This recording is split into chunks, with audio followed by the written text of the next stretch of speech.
thank you everyone for joining us, and hopefully we'll have a few more people continuing to join us as we start our December webinar. Late November webinar, sorry, for TELedvisors.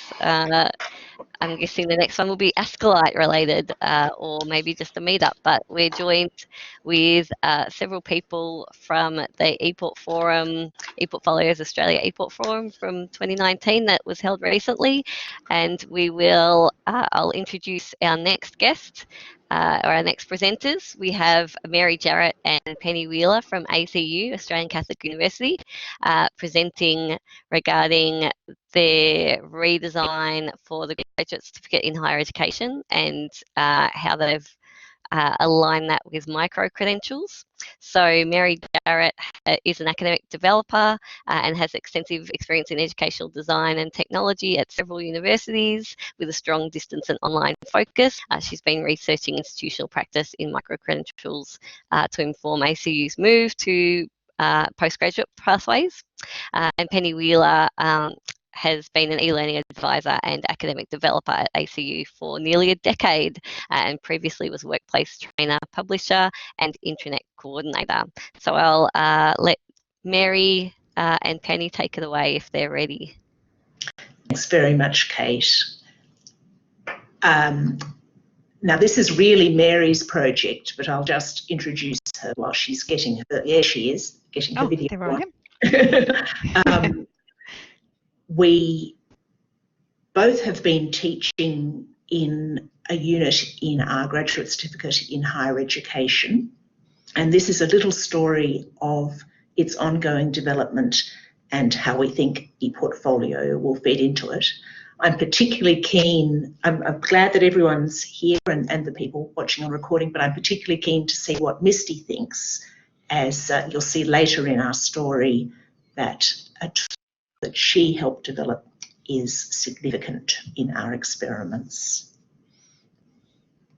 So, our story starts with a decision by our university to look into new ways of delivering learning. So this came as a response to a perceived demand that they felt was in the higher education marketplace for more flexibility and for different structures and different models, so that learning could become more inclusive, more agile, more relevant, more connected, more cost effective, all those things.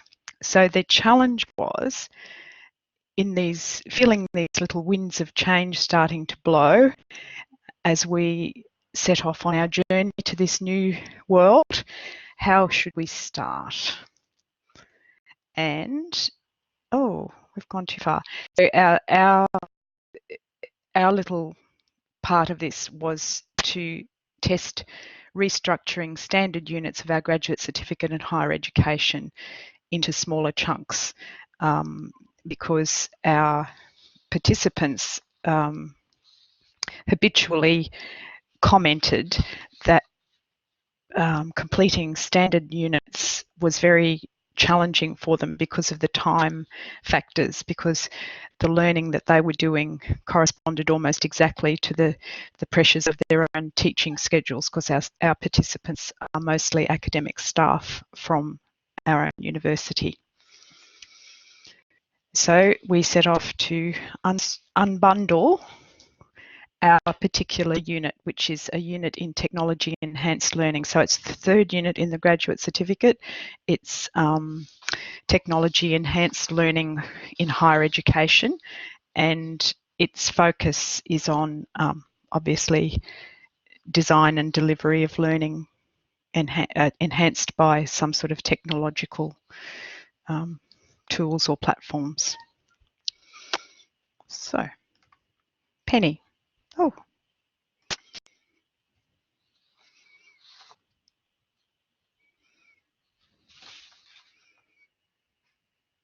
Penny, are you going to talk? Mary, sorry, I was still muted.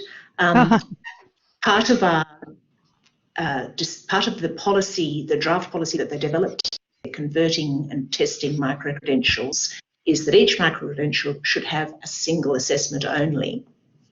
So we looked at the unit as we currently teach it and tried to find 2 assessment items, one for each micro-credential. So one for the design part of our previous unit, designing for technology enhanced learning.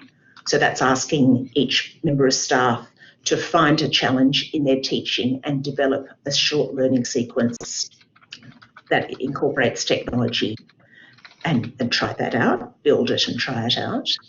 And then the other half of our unit, and the different ways that you can evaluate technology enhanced learning. And for that, again, a multi-part assessment looking at technology in use from 4 perspectives: the teacher's perspective, their students, what the literature says, and an opportunity for peer review. So multi-part assessments, Mary, what did we decide to do? What did you make me do? So we decided that the perfect tool to support this kind of assessment structure was the digital portfolio, and at our institution it's Mahara. So for this unit we saw a digital portfolio as having 2 functions for our group of learners. The first one was to give them a personal learning environment where they could create artifacts, curate them and share them, and use those processes to represent their learning within the design and evaluation processes. So the portfolio for them was an evolving record of the stages of their design cycle. So they created pages reflective of their investigations, their decision-making processes, their design planning, and their reflections on those, and also those pages incorporated the peer feedback that they received in relation to their design. So that's pretty standard sort of usage for a digital portfolio, particularly as Misty was saying before, when it's used in an assessment sort of context. You know, you're asking people to demonstrate how they've stepped through processes and thinking processes to show you what they've learned. But the other thing that we thought was really important for our learners as part of their initiation into micro-credential world was to provide a microcosmic sort of environment where they could explore what it meant to be a connected learner and to interact in that way with networked knowledge. So we wanted to both model and prompt how network knowledge is important for people who are wanting to develop and disseminate a digital professional identity. So that was really important, a really important part of our design initiative, the design elements that we thought about right at the beginning of this process. So, you know, Siemens was the one who said that Connectivism was the learning theory for the digital age, and he talked about personal knowledge being comprised of a network, and he talked about the kinds of skills that you need to function effectively in this networked world. And one of them is the ability to see connections between all sorts of different things, fields, ideas, concepts, and the skill to nurture and maintain connections in order to facilitate ongoing learning. So developing, I would add in front of that, before nurturing, I would add developing. So develop connections, nurture connections, maintain connections, sort of function flexibly within a connected world. So we wanted our participants to begin to think more globally about themselves, their learning, themselves as learners, and we wanted to project to them that we considered them to be knowledgeable and capable professionals, and we wanted to kind of hand over to them in a fairly overt way the process of taking ownership of their own learning goals and achievements. I can't. Penny, can you click on? I've got a thing on my screen that won't let me click. Sorry. So, in addition to the university moving into a microcredentialing space, we are also, university, like many universities in Australia and globally, adopting the professional standards from advanced higher education, from the UK Professional Standards Framework. And for those of you who aren't familiar with that, basically that framework asks teachers to reflect on their own practice against all the major tasks that a teacher has: to design, to teach, to assess, to make learning environments, and to engage in lifelong learning. And the framework also requires the teachers to demonstrate their knowledge and their values as relates to their teaching. So Mary and I were faced with this challenge, and we hoped that we might be able to use an overlay on those portfolios that we've asked our teachers to make that would help them reflect on how their work aligns up with those professional standards. So typically,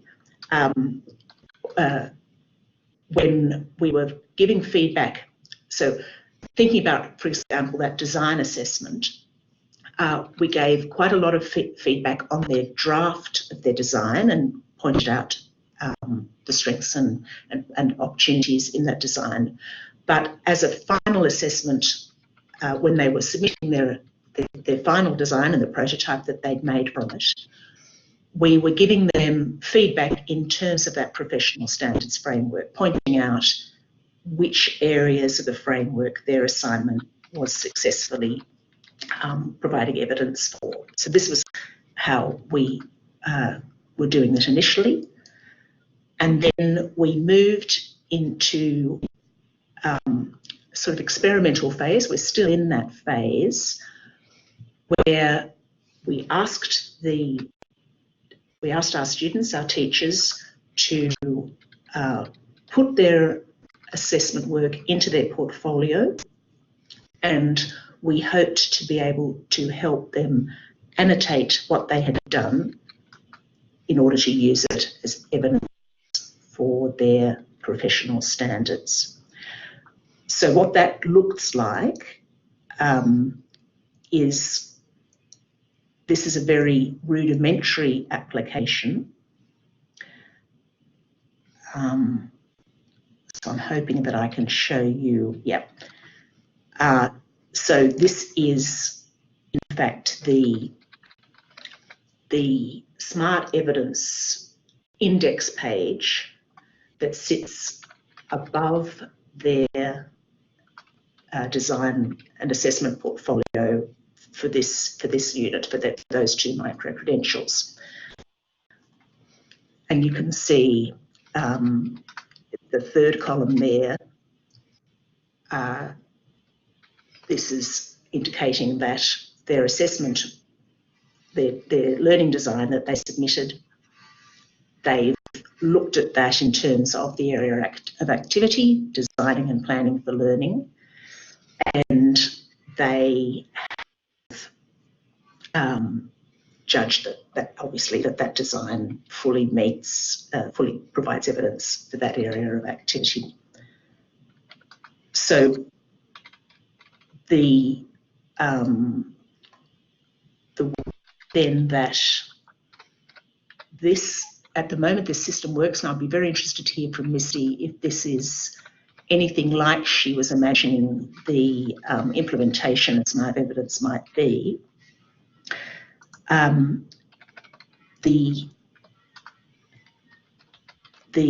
I'm not sure if I can show you actually live how it works. The way that it works is the student uploads their assessment and then considers whether it meets their any of those particular areas of the framework. They can write notes to themselves as they can write notes themselves to indicate, to remind themselves how that assignment does meet, for example, the subject matter. So this design directly relates to my discipline area, something like that. So they're writing and reminding themselves here, and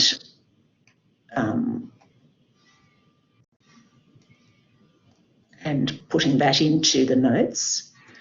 And that allows them then on a second pass, and perhaps after discussing it with their tutors or with their peer colleague, in this circle is now saying it's ready for assessment. So they can then go back and say how much they feel the standards met. And here they might judge, I believe that I've partially met the standard here. And doing that then allows, oops, let's just save that if I can, place feedback. Oh, I've got to write some feedback. Knowledge shown or something or other. We're hoping at a little bit higher quality feedback from us. And so when we go back to the, come on, just feedback, and partially the standard, and place the feedback, and save. Sorry, and now you can see that this index page, the site evidence page, indicates to the student, the teacher, when they're coming back, oh yes, I see I have at least half met that K1, that knowledge of the subject material there. So that was our goal in adding in smart evidence to our assessment framework. So that's the technical side of things. But as Mary was saying, we really had, as well as that goal to help teachers develop their skills by basically forcing them to engage in the ePortfolio, we really hoped that we would get a little bit further, more deeper into how they could use the reflective and experiential learning that the portfolio enables.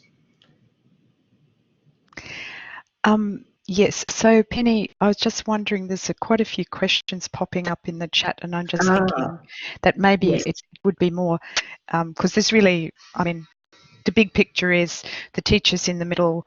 We're trying to make a place where they begin to see themselves as responsible for their own learning and give them tools and ways forward to help them with that.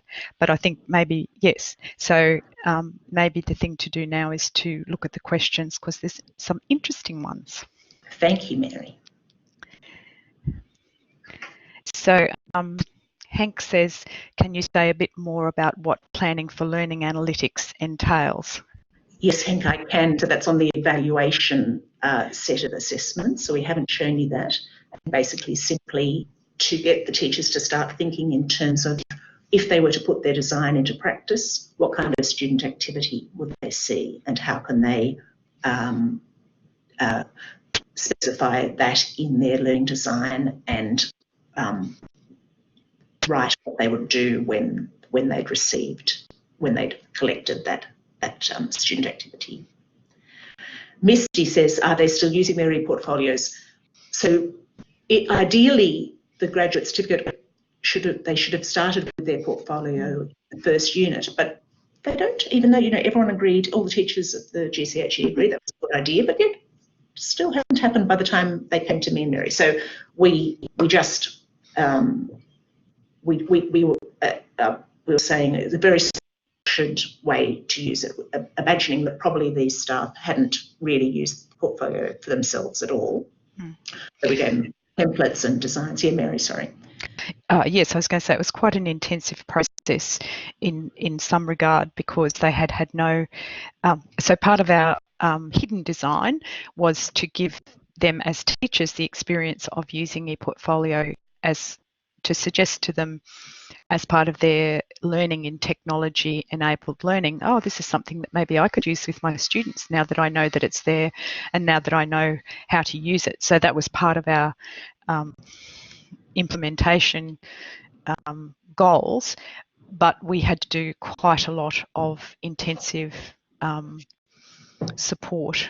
I was going to say hand-holding, support to help people through the initial challenges of using the tool, because it's quite clunky.